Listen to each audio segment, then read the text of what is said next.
ಎಲ್ಲರಿಗೂ ನಮಸ್ಕಾರ. ನಾನೀಗ ಜೋಳದ ಹಿಟ್ಟಿನ ಮೆಂತ್ಯ ಕಡುಬು ಯಾವ ಥರ ಮಾಡ್ತಾರಂತ ಹೇಳ್ತೀನಿ ನೋಡ್ರಿ. ನಾನು ಯಾವ ಥರ ಮಾಡ್ತೀನಿ ಅಂತ ಹೇಳ್ತೀನಿ. ಒಂದು ಕಪ್ಪು ಜೋಳದ ಹಿಟ್ಟನ್ನು ತೊಗೊಂಡಿದ್ದೀನಿ.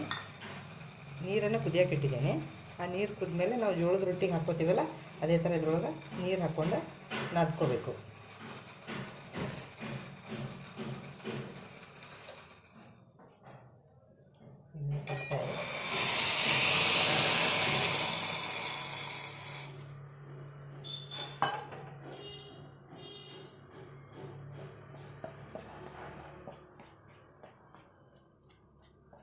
ಸ್ವಲ್ಪ ಹಿಂಗೆ ಗುಂಡ್ಕ ಮಾಡ್ಕೊಂಡು ಅದರೊಳಗೆಲ್ಲ ನೀರು ಹಾಕ್ಕೊಂಡು ಕುದಿಯೋ ನೀರನ್ನು ಹಾಕ್ಕೊಂಡು ಸ್ವಲ್ಪ ಈ ಥರ ಎಲ್ಲ ಕಲಿಸ್ಕೊರಿ.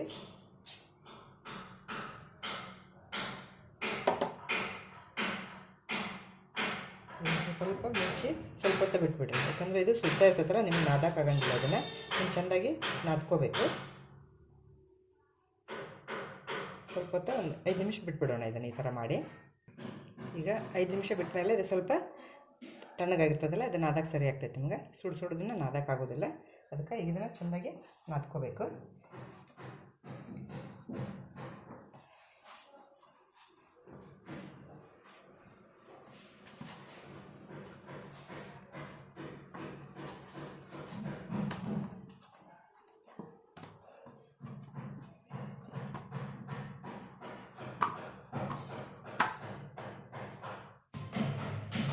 ಈ ಥರ ನಾದ್ಕೊಂಡಿರೋದೆ ಇದು ಹಿಟ್ಟನ್ನು, ಜೋಳದ ಹಿಟ್ಟನ್ನು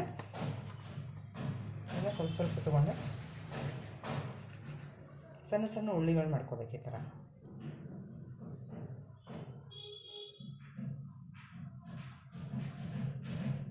ಇದನ್ನು ನೀವು ಯಾವ ಶೇಪಲ್ಲಾದ್ರೂ ಮಾಡ್ಕೋಬೋದು. ಈ ಥರ ಉದ್ದ ಮಾಡ್ಕೋಬೋದು, ಓವಲ್ ಶೇಪಲ್ಲಿ ಮಾಡ್ಕೋಬೋದು, ಅಥವಾ ಈ ಥರ ಹಿಂಗೆ ಮಾಡಿಬಿಟ್ಟು ಈ ಥರ ಪ್ರೆಸ್ ಮಾಡ್ಬೋದು. ಹೀಗೆ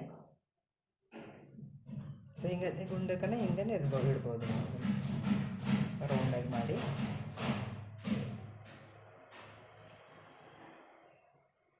ಈ ಥರ ಎಲ್ಲ ಹಿಟ್ಟಿಂದ ನಿಮಗೆ ಎಷ್ಟು ಬೇಕೋ ಅಷ್ಟನ್ನು ಮಾಡ್ಕೋಬೇಕು.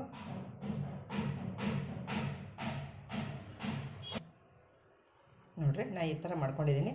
ಸ್ವಲ್ಪ ಇದನ್ನು ಗುಂಡನ್ನು ಸ್ವಲ್ಪ ಈ ಥರ ಪ್ರೆಸ್ ಮಾಡ್ಕೊಂಡಿದ್ದೀನಿ, ಅಂದರೆ ಸರಿಯಾಗಿ ಕುದಿಯೋಕೆ ಹಾಕಿದಾಗ ಸರಿಯಾಗಿ ಒಳಗಡೆ ಎಲ್ಲ ಕುದ್ದು ಬರ್ತೈತಿ ಅಂಥೇಳಿ. ಅದೇ ಥರ ಗುಂಡನ್ನು ಇಟ್ಕೋಬೋದು, ಸ್ವಲ್ಪ ಉದ್ದು ಮಾಡ್ಕೋಬೋದು, ನಿಮ್ಮ ಇಷ್ಟ. ಈ ಥರ ಎಲ್ಲನೂ ನಾನು ಮಾಡಿ ಇಟ್ಕೊಂಡಿದ್ದೀನಿ. ಈಗ ಮುಂದೇನು ಮಾಡ್ಬೇಕು ಹೇಳ್ತೀನಿ ನೋಡಿ. ಈಗ ನಾನೊಂದು ಪಾತ್ರೆ ಒಳಗೆ ನೀರು ಹಾಕ್ಕೊಂಡಿದ್ದೀನಿ. ಆ ನೀರು ಕುದಿಯೋಕ್ಕೆ ಬರಬೇಕು. ಅಷ್ಟು ತನಕ ನೀವು ಬಿಸಿ ಆದಮೇಲೆ ಅದು ಕುದಿಯೋಕ್ಕೆ ಬಂತು ಅನ್ನೋವಾಗ ಒಂದು ಸ್ಪೂನ್ ಎಣ್ಣೆ ಹಾಕ್ಕೋಬೇಕು. ಈ ಎಣ್ಣೆ ಹಾಕ್ಕೊಳ್ಳೋದ್ರಿಂದ ಇದನ್ನು ಈಗ ನಾವು ಇದಕ್ಕೆ ಸೇರಿಸ್ತೀವಲ್ಲ, ಅವಾಗ ಇದು ಒಂದಕ್ಕೊಂದು ಅಂಟ್ಕೊಳ್ಳೋದಿಲ್ಲ. ಸೊ ನೀರು ಈಗ ಕುದಿ ಬಂದಿದೆ. ಅದರೊಳಗೆ ನಾನು ಎಣ್ಣೆಲ್ಲ ಹಾಕ್ತೀನಿ. ಈಗ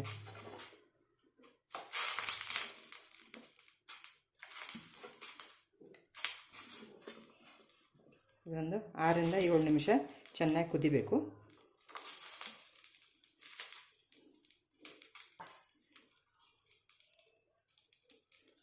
ಸರಿ, ಸ್ಪೂನಿಂದ ಈ ಥರ ತಿರುಗಿಸ್ಬಿಡ್ರಿ.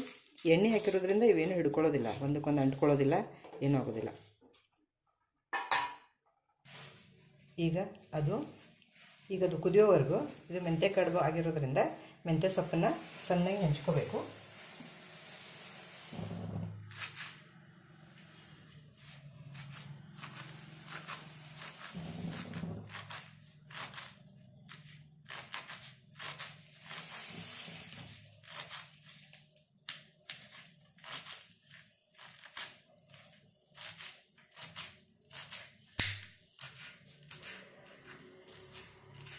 ಈ ಥರ ಸಣ್ಣ ಹೆಚ್ಕೊಳ್ಳಿ. ಕೊತ್ತಂಬರಿನೂ ಸ್ವಲ್ಪ ಹೆಂಚ್ಕೊಳ್ಳಿ. ಇದಕ್ಕೆ ಸ್ವಲ್ಪ ಬೆಳ್ಳುಳ್ಳಿ ಜಾಸ್ತಿ ಬೇಕಾಗುತ್ತೆ. ನೋಡಿ, ಇದು ಕುದೀತಾ ಇದೆ. ಇದು ಈಗೇನು ಅಂಟ್ಕೊಳ್ಳೋದಿಲ್ಲ, ಇದರೊಳಗಡೆ ಇರೋದಿಲ್ಲ. ಸ್ವಲ್ಪ ದೊಡ್ಡ ಪಾತ್ರೆ ಇಟ್ಕೊಂಬಿಡಿ. ಸಣ್ಣ ಪಾತ್ರೆಯಲ್ಲಿ ಸ್ವಲ್ಪ ಉಕ್ಕುತ್ತೆ. ಇದು ಕುದ್ದಿದೆ.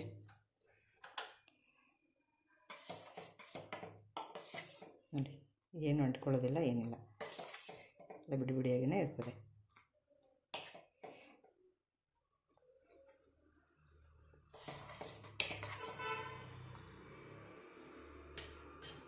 ಇದಕ್ಕೆ ಮೆಂತ್ಯ ಸೊಪ್ಪಿಂದ ಒಗ್ಗರಣೆ ಮಾಡ್ಕೊಳ್ಳೋಣ.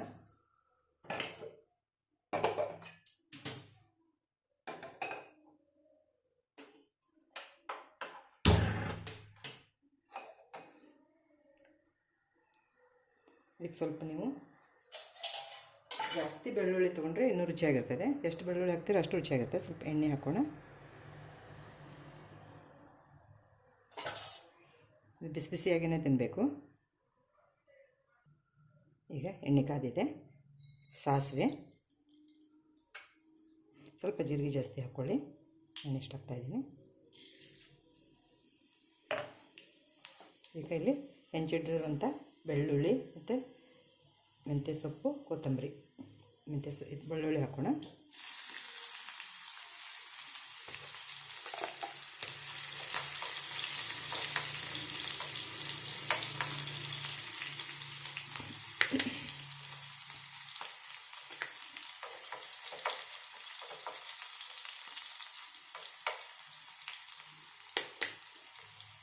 ಬೆಳ್ಳುಳ್ಳಿ ಕದ್ಮೇಲೆ ಮೆಂತ್ಯ ಸೊಪ್ಪು ಹಾಕಿ ಬೇಯಿಸ್ಕೋಬೇಕು.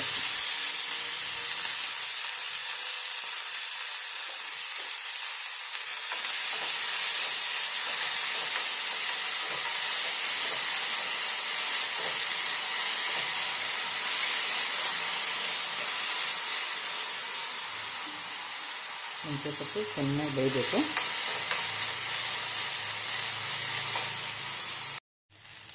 ನೋಡಿ, ಈಗ ಮೆಂತ್ಯ ಸೊಪ್ಪು ಬೆಂದಿದೆ. ಕುದಿಸಿಟ್ಟಂಥ ಕಡುಬನ್ನು ಹಾಕೋಣ. ನೀರು ಜೊತೆಗೂ ಹಾಕೋಣ.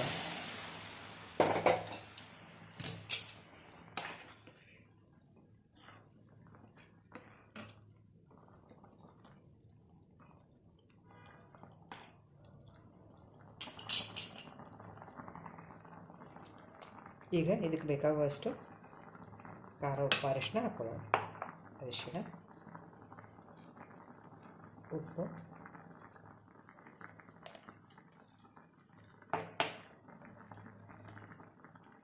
ಖಾರ ಪುಡಿ.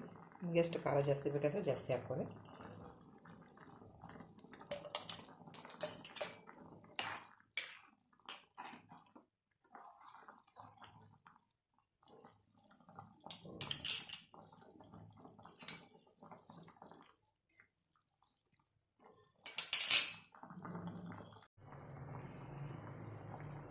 ನೋಡಿ, ಈ ಥರ ಕುದೀತಾ ಇದೆ. ಕುದಿಸಿದ ಕಡುಬುಗಳನ್ನೆಲ್ಲ ಇದರಲ್ಲಿ ಹಾಕಿದ್ವಲ್ಲ, ಈಗ ಇದು ಚೆನ್ನಾಗಿ ಕುದೀಲಿ ಒಂದು 2 ನಿಮಿಷ. ಅದು ಕಡುಬುಗಳನ್ನ ತೆಗೆದೆಲ್ಲ ಮಾಡ್ತಾರಲ್ಲ, ಆ ತೆಗೆದು ಅದಕ್ಕಷ್ಟೇ ಡ್ರೈ ಆಗಿ ಒಗ್ಗರಣೆ ಹಾಕ್ತಾರೆ. ಬಟ್ ನಾನು ಅದು ನೀರು ಜೊತೆನೇ ಅದನ್ನು ಸೇರಿಸಿ ಅದಕ್ಕೆ ಕುದಿಸ್ತಾ ಇದ್ದೀನಿ. ಇದರಿಂದ ಇದು ತುಂಬ ರುಚಿ ಕೊಡ್ತದೆ. ನಿಮಗಿದು ಗ್ರೇವಿ ಜೊತೆಗೆ ಈ ಥರ ಒಂದೊಂದು ಬೈಟಿಗೆ ಈ ಥರ ಇದನ್ನು ತಿನ್ನೋದ್ರಿಂದ ರುಚಿ ಕೊಡ್ತದೆ ನಿಮಗೆ. ಈಗ ಇದು ಕುದ್ದಿದೆ. 2 ನಿಮಿಷ ಕುದಿಸಿದ್ರೆ ಸಾಕು. ಇಷ್ಟು ರಸ ಇದ್ದರೆ ನಿಮಗೆ ಇದು ತಿನ್ನೋಕೆ ಇನ್ನೂ ರುಚಿ ಬರ್ತದೆ. ನೋಡಿ, ಒಂದು ತುತ್ತಿ ಒಂದೊಂದು ಬೈಟನ್ನು ತೊಗೊಂಡು ರಸದ ಜೊತೆಗೆ ತಿನ್ನೋದ್ರಿಂದ, ಅದ್ರ ಜೊತೆ ತುಪ್ಪ ಹಾಕ್ಕೊಂಡು ಬಿಸಿ ಇರುವಾಗಲೇ ತಿನ್ನಬೇಕು ಇದನ್ನು. ನೋಡಿ, ಈಗ ನಿಮ್ಮ ಮೆಂತ್ಯ ಕಡುಬು ರೆಡಿ. ಇದನ್ನು ಬಿಸಿ ಬಿಸಿದೇ ತುಪ್ಪ ಹಾಕ್ಕೊಂಡು ತಿನ್ನಿ, ತುಂಬ ರುಚಿಯಾಗಿರ್ತದೆ. ಸರಿ ಮಾಡಿ ನೋಡಿರಿ.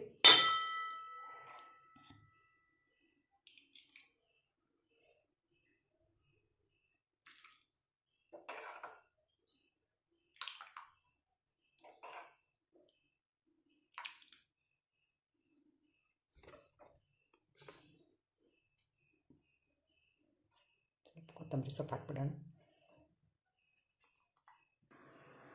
ಬಿಸಿ ಬಿಸಿಯಾದ ಮೆಂತ್ಯ ಕಡುಬು ರೆಡಿ.